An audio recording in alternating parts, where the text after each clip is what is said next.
어제 결론을 내지 못한 삼성 노사가 잠시 후 10시부터 다시 만납니다. 최대 100조 원의 손실설이 대두되는 가운데 오늘은 최종 합의를 할 수 있을지 주목되는데요.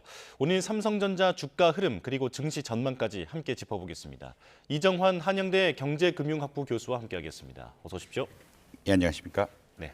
자, 잠시 뒤 10시 정말 중요한 자리입니다. 현재 양측은 어디까지 접점을 찾았습니까? 사실 일반적으로 이런 일개 회사가 이런 국민적인 관심사를 받는 게 굉장히 어려운 일이라고 말씀드릴 수 있는데요. 지금 삼성전자가 굉장히 특수한 상황이 있기 때문에 국가의 기간 산업이다 보고 그다음에 국민의 자산 차원에서 굉장히 큰 부분을 차지하고 있기 때문에 굉장히 관심이 많다라는 말씀 드릴 수 있을 것 같습니다. 간단히 국민연금이 한 1,800조 정도 되는데 이제 삼성전자가 차지하는 금액이 한 100조 정도 되거든요. 그러니까 예. 우리나라 연금 자산의 한 5, 6% 이상이 지금 삼성전자에 쏠려 있다 보니까 그리고 만약에 삼성전자가 반토막이 나면은 연금 자산 2, 3%가 날아가는 이 정도로 경제적으로 중요한 이슈가 되다 보니까 어떤 관심사를 가지고 있다는 말씀드릴 수 있겠고요. 예. 아직까지 접점을 찾았다라는 이야기는 지금 나오지 않고 있는 것 같습니다. 지금 중노위에서 결국 사측하고 노조 측의 입장을 잘 듣는 입장이라고 보시면 될 것 같고요. 오늘 내일 해서 결국은 중대한 결정 같은 것들이 중대한 합의 같은 것들이 이루어지지 않을까라는 기대감은 형성되어 있다. 이런 말씀 정도 드릴 수 있을 것 같습니다. 예, 어제 법원이 사측이 제기했던 그 가처분 신청에 대해서 일부 인용을 했는데 전반적인 해석으로 보면 그래도 사측의 손을 들어줬다라는 평가가 지배적입니다. 하지만 노조는 어떤 해석을 다르게 하면서 파업을 계속 이어갈 수 있다라고 주장하고 있는데요. 어떤 논리입니까? 이게 평시 수준의 안전 인력 유지라는 이런 항목 때문에 그러는데 이 평시에 해서서 평상시라고 나오죠. 평상시, 평일 또는 주말 휴일과 동일한 인력 가동 시간에 대해서 가져가야 된다는 이야기가 나오고 있는데 이 평상시에 대한 해석에 대해서 이제 휴일이 붙어 있다 보니까 노조 측에서는 휴일 정도만 근무하면 되는 것이 아니냐라는 이야기를 하고 있고요. 근데 이제 사측 입장에서는 그리고 일반적으로 봤을 때는 이렇게 평일 또는 주말 휴일을 이렇게 구분해 놓는다는 이야기는 평일에는 평일처럼 주말 휴일에는 주말 휴일처럼 하라는 해석이 더 합당하다로 보통 보고 있기 때문에 이쪽 간에 갈등이 있다. 그래서 사측 입장에서는 평상시 근무란 것이 평일에는 평일, 주말 휴일이면 주말 휴일 이렇게 구분해서 보는 것이 맞다라는 입장이고 일반적으로 봤을 때도 이렇게 굳이 쪼개놨다는 이야기는 노조 측 입장이 조금은 설명력이 낮다라는 그런 말씀을 드릴 수 있을 것 같습니다. 예. 그래서 어제 가처분 인용 소식이 나오자 주가가 또 급등하기도 했었는데요. 그런데 노노 갈등도 관심을 받고 있습니다. 그러니까 비반도체 분야의 조합원들이 이제 반도체 중심의 초기업 노조를 상대로 가처분 신청을 내기도 한 상황인데요. 이게 만약에 이런 식으로 반발이 이어지고 그리고 탈퇴도 이어져서 그 전체 조합원 수가 이제 전체 조합원의 절반 아래로 숫자가 떨어지게 되면 대평성까지 이를 수 있다 이런 얘기가 있더라고요. 아무래도 이제 노조란 것이 대표성을 가져야 되는 것이라는 말씀드릴 수 있겠고요. 근데 이제 전삼노에서 하는 이 파업이긴 하지만 아무래도 그 흔히 말하는 부문별 노조가 빠져나가기 시작하면은 이력이 줄어들게 되면서 교섭력이 떨어질 수밖에 없는 것들이 아니냐. 그리고 그러니까 노조란 것이 회사를 대표해서 파업을 했을 때 교섭력을 굉장히 강하게 가져갈 수가 있고요. 이 인원들이 차지하는 비중이 크면 클수록 총파업의 효과 같은 것도 크다라고 말씀드릴 수 있겠는데 아무래도 이제 흔히 말하는 DS 분야로 휴대폰을 생산하거나 완제품을 생산하는 DS 분야하고 DX 분야, 반도체 분야의 어떤 성과급 차등 배분에 대한 갈등 같은 것들이 깊어지면서 노조 내의 갈등도 좀 심해지고 있고 이에 따라 회사 내 노조 간의 갈등이 좀 격화되는 이런 양상들을 보이고 있다. 이런 말씀 드려야 될 것 같습니다. 예. 결국 극단적인 상황이 되면 정부가 긴급 조정권을 발동할 것이다라는 전망이 우세한 상황인데요. 만약 그렇다 하더라도 노조가 계속해서 그 파업을 이어나가겠다라고 뜻을 굽히지 않을 가능성도 있는 겁니까?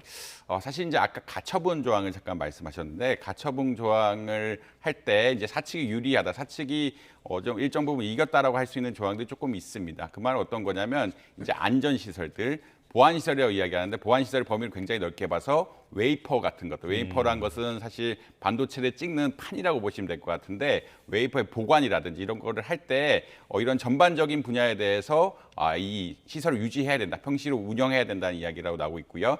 이걸 만약 운영하지 않는다 그러면 페널티 규정 같은 것들이 나오게 됩니다. 그래서 그 노조에는 1억, 그다음에 그 위원장에게 1,000만 원까지 이 부과할 수 있는 페널티 규정 같은 것들이 있음에 따라서 사실은 이런 그 제재 같은 것들 실효성이 있는 것이 아니냐라는 이야기를 하고 있다라고 보시면 될 것 같습니다. 물론 이제 강제 중단 명령 같은 걸 내려서 그 지금 나오는 것이 연차를 쓰자 단체로 연차를 쓰자든지 이런 이슈들이 나오고 있는데 이게 또 불법 노동 행위로 이렇게 귀결될 가능성들이 조금 있거든요. 예. 아무래도 이게 그 흔히 말해서 일반 개인이 하는 건 상관이 없는데 이것을 집단 행동으로 하면서 집단 행동이라는 것은 일종의 노동 행위고 이 노동 행위가 이 법 안에 들어가는 것이냐 아닌 것이냐 이게 불법인지 아닌지에 대한 또 평가를 받아봐야 되는 이슈가 있기 때문에 이런 것에 대한 좀 평가가 남아 있다. 그래서 이제 금전적으로 피해를 줄 수 있는 어떤 판결이 어제 나왔다라고 보시면 될 것 같고 1억이라는 돈이 사실은 노조 입장에서 굉장히 큰 돈일 수가 있기 때문에 좀 실질적으로 효과가 있을 것 같다. 그 다음에 아무래도 이게 그 개인의 연차라든지 이런 것들을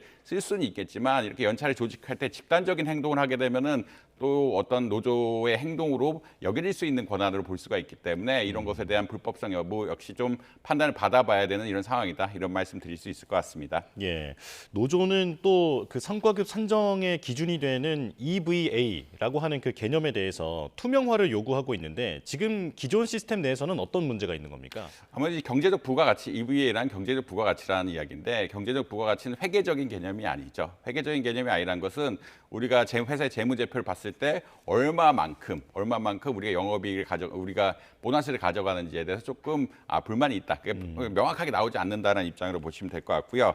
그렇기 때문에 그러니까 장부상에 나오는 영업이익에 대해서 15% 정도, 지금 올해 기준으로 하면 45조 정도라고 이야기하고 있는데 이 정률 지급에 대해서 정리하라라는 입장이라고 보시면 될 것 같습니다. 그래서 불투명성이란 것은 그러니까 경제적 부가가치라는 개념이 있대. 경제적 부가가치라는 것은 그러니까 장부를 여러 번 가공해서 그러니까 회계 장부에서 직접 뽑아내는 개념이 아니기 때문에 불투명하다라고 크게 보시면 될 것 같고요.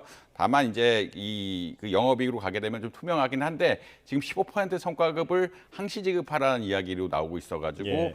사측과 노측 간의 어떤 갈등 관계가 심해지고 있다. 이런 말씀 드릴 수 있을 것 같습니다. 예, 그런데 노조의 주장처럼 영업이익의 몇 퍼센트 이렇게 제도화를 해놓게 되면 앞으로는 계속해서 그 비용 부담이 회계적으로 잡히면서 이제 회사의 재무 건전성에도 영향을 줄 수 있다 하는 우려가 있더라고요.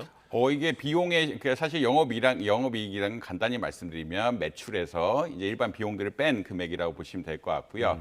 매출에서 일반 비용 중에 임금이 들어가 있습니다. 당연히 이제 임금이랑 원자재비가 들어간 것인데 이 중에 뺀 거를 또 15%를 가져간다는 입장이기 때문에 그리고 이제 영업이익이 항상 흑자가만 나는 것은 아닙니다. 예. 반도체라는 건 사이클을 그리고 있고요. 반도체 사이클이 악화되면은 영업이익이 마이너스가 날 수도 있는 상황이거든요. 근데 마이너스가 났을 땐 당연히 이제 흔히 말하는 마이너스 손해에 대해서 임금을 깎는 구조는 아니기 때문에 좀 흔히 말하는 비대칭성이 있다라는 말은 많이 나오고 있습니다. 그러니까 성과급을 반납하지 않는 이런 구조라고 보시면 될 것 같고 이렇기 때문에 사실 이 일반적인 비용을 제외하고 추가적인 15%에 대해서 비용을 또 제한다는 이야기는 회사 입장에서는 규모 면에서 굉장히 크다. 그리고 아까 말씀드린 어떤 인센티브 차원에서 영업이익이 났을 때는 주지만 영업이익이 마이너스로 가게 되면은 이 손실을 흔히 말하는 쉐어링하지 않는 이런 구조로 가기 때문에 사측 입장에서는 좀 부담되는 제도일 수밖에 없고 이런 것이 이제 어떻게 보면은 노사 간의 갈등의 근본 원인이 되고 있다 이런 말씀 드릴 수 있을 것 같습니다. 예. 자, 지금 삼성전자 노사 파업 관련해서 협상장에 지금 인물들이 등장을 하고 있는 상황인데요. 바로 현장으로 가보겠습니다. 예, 저희가 계속 앞서 말씀드린 대로 오늘 오전 10시부터 세종중앙노동위원회에서 2차 사후조정회의 마지막 단판이 진행되는데요. 최악의 경우에는 오늘 회의가 협상이 이루어지지 않으면 내일까지 미뤄지면서 파업 직전까지 협상 결과를 주목해야 하는 상황이 될 수도 있습니다. 지금 화면에 잡혔는데요. 삼성그룹 초기업 노동조합의 삼성전자 지부 최승호 위원장이 협상장 안으로 들어가는 모습을 지금 보여드리고 있습니다. 자, 지금 사측에서는 연명구 DS 피플 팀장이 참여하는 것으로 알려져 있는데 지금 이미 협상장 안에 들어가 있다라는 소식도 들어오고 있는데요. 이제 잠시 뒤에 10시에 이들이 모여서 박수근 중앙노동위원장의 중재로 협상에 나서게 됩니다. 21일로 파업을 예정하고 있는 상황이기 때문에 오늘이 상당히 중요한 날인데요. 만약 오늘까지 협상이 이루어지지 않으면 내일 더더욱 초조한 상황에서 파업 협상을 이어가야 하는 상황입니다. 자세한 소식은 들어오는 대로 저희가 계속 전해드리겠습니다. 네, 지금 긴장감이 더 높아지고 있는 상황인데 함께 또 주목하고 있는 사람들이 이 삼성전자 관련된 밸류체인, 그러니까 협력 기업 업체들의 직원들입니다. 파업이 현실화한다면 경제적 충격이 상당할 것 같은데 어떻게 전망하십니까? 뭐 사실 이제 연쇄 도산의 가능성이 조금 있다라는 이야기는 계속 나오고 있습니다. 아무래도 이제 파업이 단기간에 끝난다 그러면 이런 이슈가 더 할 텐데 특히나 이제 반도체 산업 파업 같은 경우에는 웨이퍼를 새로 다 갈고 공정을 새로 시작해야 되는 이런 일들이 있기 때문에 이 흔히 말하는 비용이라든지 시간 같은 것들이 오래 걸릴 수 있고 이에 따라서 납품 대급 같은 것들이 지급이 안 되기 시작하면은 뭐 1차 벤더까지는 아니겠지만 2차, 3차 벤더, 그게 공급망이 아래로 가면 갈수록 좀 경영의 위기가 있는 것이 아니냐라는 이야기를 많이들 하고 있습니다. 예. 특히나 또 삼성전자 팹이라고 이야기하는데 보통 공장 같은 데 가면은 이 상시 직원들이 있거든요. 상시 직원이란 것이 이쪽에서 그 흔히 말하는 벤더 업체들, 그러니까 2차, 3차 공급 업체에 대해서 파견된 직원들이 거기서 일을 하고 그 수익 같은 걸 받아가고 있는데 이런 것들이 지연되기 시작하면은 굉장히 좀 이슈가 될 것이 아니냐. 이게 얼마나 장기화되느냐의 이슈긴 한데 뭐 단기적으로 하면은 이런 뭐 흔히 말하는 대금 지급의 문제 이런 것들이 발생하지 않을 가능성이 높지만 이런 것이 장기화된다라고 하면은 실제 2차, 3차 벤더까지 영향을 미칠 수 있는 효과라고 보시면 될 것 같고요. 더군다나 최근에 노란봉투법이 이제 통과가 되면서 이들의 이익 쉐어링이라든지 혹은 어떠한 임금 체계, 그러니까 결국은 이익을 내면서 이분들한테 어떤 교섭 같은 것들이 발생을 하게 되는데 또 2차, 3차 벤더들이 어떤 교섭을 할지 경영 리스크 같은 것도 좀 커지는 이런 상황들이다. 이런 말씀 드릴 수 있을 것 같습니다. 예. 지금 이 AI 시대가 개화하고 있는 정말 역사적으로 중요한 시기인데 여기에서 삼성전자가 파업으로 발목을 잡히게 된다면 그 기회비용이 상상을 초월할 것이다라는 얘기가 나오고 있습니다. 어떤 피해가 우려됩니까? 사실 이제 삼성전자가 하이닉스에 비해서는 HBM3에 대해서는 좀 경쟁력이 낮은 것이 아니냐는 이야기 많이 나오고 있는데 이제 차세대죠. HBM4에 대해서는 오히려 이제 경쟁력이 높은 것이 아니냐. 그에 따라서 이 기술에 대해서 굉장히 박차를 가하고 있는 양상들인데 아무래도 파업이 진행되게 되면은 차세대 HBM 고대역 메모리 반도체가 결국 데이터 센터라든지 AI 전환의 핵심 반도체라고 이야기할 수 있는데 이 부분에 대해서 SK 하이닉스 등의 혹은 마이크론 외국 기업 마이크론 등에 대해 좀 뒤처지는 것이 아닐까라는 의견이 나오고 있고요. 사실 작년에 조금 어려움을 겪었는데 삼성전자가 이런 고대역 메모리 반도체를 엔비디아에 납품을 잘 못하면서 어려움을 겪었는데 이제 이거를 기술력을 확보해가지고 새로이 공급하는 시점이라고 보고 있거든요. 이런 공급하는 시점인 건 어떤 이야기냐면 새로이 공급됐을 때 생산량을 잘 맞추고 물량을 잘 맞춰야 흔히 말하는 공급자와 소비자의 관계들이 잘 형성이 되면서 공급망이 잘 형성되면서 이제 미래의 수익을 높일 수 있고 우리나라 반도체 산업의 경쟁력을 가져갈 수가 있는데 이런 부분에서 조금 위험성이 분명히 있는 것은 사실이다. 결국은 이 중요한 시점이라 볼 수 있거든요. HBM3에서 밀린 것들을 HBM4 새로운 반도체를 통해서 극복하려고 하는데 여기서 납품 지연 같은 것들이 발생한다든지 이런 것들이 생기면은 좀 문제가 될 수 있다. 그리고 이것이 추후 기술 발전에도 부정적인 영향을 미칠 것이다. 이런 예측을 할 수 있겠습니다. 예. 이번 파업을 계기로 어떠한 기업이 거둔 초과 이익을 사회가 어떻게 나누어야 하느냐에 대한 그 담론으로 확장이 되고 있는 상황입니다. 일단 주주들도 상당히 반발하고 있는데요. 노조의 요구가 R&D 투자 재원과 배당을 갉아먹는다라고 반발하고 있는데 또 노동자는 우리가 열심히 일했기 때문에 이만큼의 성과가 나왔다라고 주장하고 있거든요. 이게 어떤 관점에서 접근해야 합니까?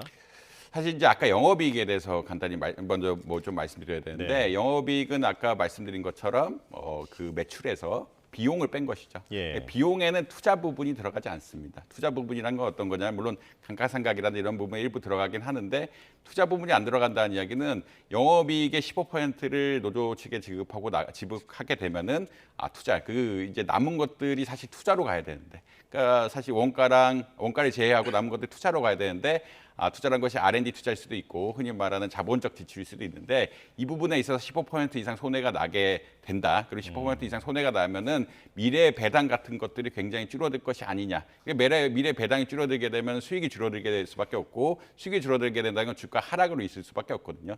사실 맨 처음에도 말씀드렸는데 우리나라 국민들이 직접적으로 삼성전자에 투자하고 있지는 않지만 국민연금이 이미 어마어마한 수준 100조 이상의 삼성전자를 갖고 있기 때문에 이게 국민적인 이슈가 될 수밖에 없는 상황들이고 국민들 입장에서는 이제 삼성전자 총파업 때문에 혹은 이러한 영업이익에 대한 일종의 과도한 요구 때문에 이제 삼성전자 투자가 지연되고 배당 같은 것들이 줄어들게 된다라고 하면은 전반적인 어떤 손해들, 그러니까 주가의 손해가 올 수밖에 없고 이런 주가가 손해가 결국 연금 자산의 손해 같은 것들이 올 수밖에 없어서 물론 직접적으로 투자하신 분은 직접적인 손해를 있겠지만 간접적으로 이렇게 채널들이 굉장히 크기 때문에 이 흔히 말하는 투자자 입장, 어떤 국민의 입장에서는 이것이 사실 원만하게 해결되면서 지나친 갈등이 안 생기고 파업이 안 진행됐으면 하는 이런 바람들이 있다. 이런 말씀 드릴 수 있을 것 같습니다. 예. 그런데 삼성전자를 비롯해서 그런 거대 기업들의 경우에는 국가적으로 지원해준 측면도 분명히 있지 않습니까? 세제적인 혜택을 주기도 했었고, 뭐 전기라든지 용수라든지 이런 인프라에도 상당히 많은 투자를 해줬는데 그렇다면 국가 몫은 얼마나 되는 것인가? 이 부분도 궁금하거든요. 사실 이제 국가가 이런 산단 같은 것들을 만들면서 사실 삼성이 하는 것들은 용인의 국가 산단에 이번에 어떻게 보면 투자를 하면서 용인의 반도체 클러스터를 만들고 있는데 일부 이러한 산업들에 집중적으로 투자를 하면서 미래의 경쟁력을 확보하고 공급망 같은 것들을 확보한다라는 큰 틀의 메시지 있다라고 아마 보시면 될 것 같고요. 이제 국가 전략 기술을 어떻게 지정을 하고 그다음에 조세 특례법, R&D 세제 혜택 같은 걸 늘리면서 국가 전략 산업을 발전시켜서 미래의 경제 성장을 도모하겠다라는 입장은 있습니다. 다만 이제 이런 정책들이 사실 뭐 우리나라의 컨텍스트에 나왔느냐 이런 것은 아니고 일본이라든지 미국이라든지 워낙 많이 이제 경쟁적으로 지원하다 보니까 산업이 위기가 있는 것이 아니냐, 미래를 위해서 조금 더 지원해야 된다는 큰 입장에서 나왔고요. 결국은 이것들을 사실 기업에서는 세금을 내므로써 일부 보상을 하고 그다음에 이런 것들이 이제 최근에 이제 지방에 대한 이야기들이 계속 나오고 있는데 일부 지역 균형 발전에 일부 투자함으로써 전반적인 어떤 효율성에, 그러니까 국가적 효율성에 기여를 하고 있다라고 아마 보시면 될 것 같습니다. 그러니까 결국은 이 지금 전반적인 보조금이라든지 이런 체계 자체가 아무래도 이제 전략 산업을 육성해야 된다. 그리고 국가 간 경쟁에서 미국이라든지 일본이라든지 대만에는 워낙 투자를 많이 하기 때문에 같이 갈 수밖에 없던 측면이 있고요. 이런 것들을 일부 공유하는 것이 사실은 뭐 연금을 통해서 공유받을 수도 있고 이런 다양한 채널들에 대해서 공유하는 채널들에서 조금 이야기를 해야 된다. 그리고 기업들 역시 뭐 일부 지역 균형 발전 같은 것들을 통해서 좀 발전해 나가야 될 수 있는 이런 양상들 전반적으로 이런 구체적으로 수치화해서 혹은 얼마 가져가야 된다는 이야기는 하기는 어렵지만 예. 기업과 정부가 협동해서 나가야 되는 이런 상황이긴 하다. 이런 말씀 드릴 수 있을 것 같습니다. 예, 확실히 사회적 합의는 조금 더 이루어져야겠다라는 생각이 듭니다. 자, 지금 9시 넘어서면서 증시 개장했는데요. 현장으로 바로 가보겠습니다. 자, 오늘 코스피와 코스닥 현재 전광판에는 파란불이 들어와 있습니다. 코스피 7,393포인트로 출발했고요. 지금은 7,400포인트로 바뀌었습니다.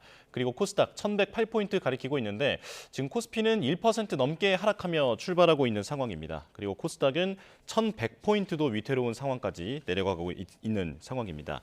간밤 뉴욕 증시 분위기를 보면 반도체 기술주가 또 하락했는데요. 우리 시장에도 아마 영향이 나타나고 있는 것으로 보입니다.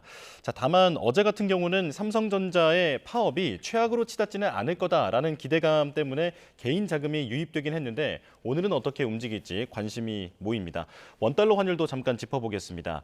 악재가 계속 이어지고 있는데 주요국의 국채 금리가 치솟고 그리고 유가도 고공행진하고 있고 외국인의 국내 주식 대규모 매도도 이루어지고 있는 상황인데요. 오늘은 일단 6.5원 내린 1,493.8원으로 개장했습니다. 자, 교수님과 계속 얘기 나눠보겠습니다. 증시도 얘기를 좀 해보고 싶은데요. 일단 삼성전자가 우리 코스피에서 가장 큰 시총을 차지하는 기업이기 때문에 삼성전자의 주가가 전체 증시에는 결정적인 영향을 주지 않겠습니까? 오늘은 협상이 있는 날인데 좀 어떻게 전망하실까요? 아무래도 이 협상 리스크가 어떻게 해결되느냐에 따라서 이게 사실 글로벌 IB라 글로벌 투자 은행들이나 이런 쪽에서 지적을 하고 있기 때문에 이 협상의 진행 상황에 대해서 굉장히 관심이 많다.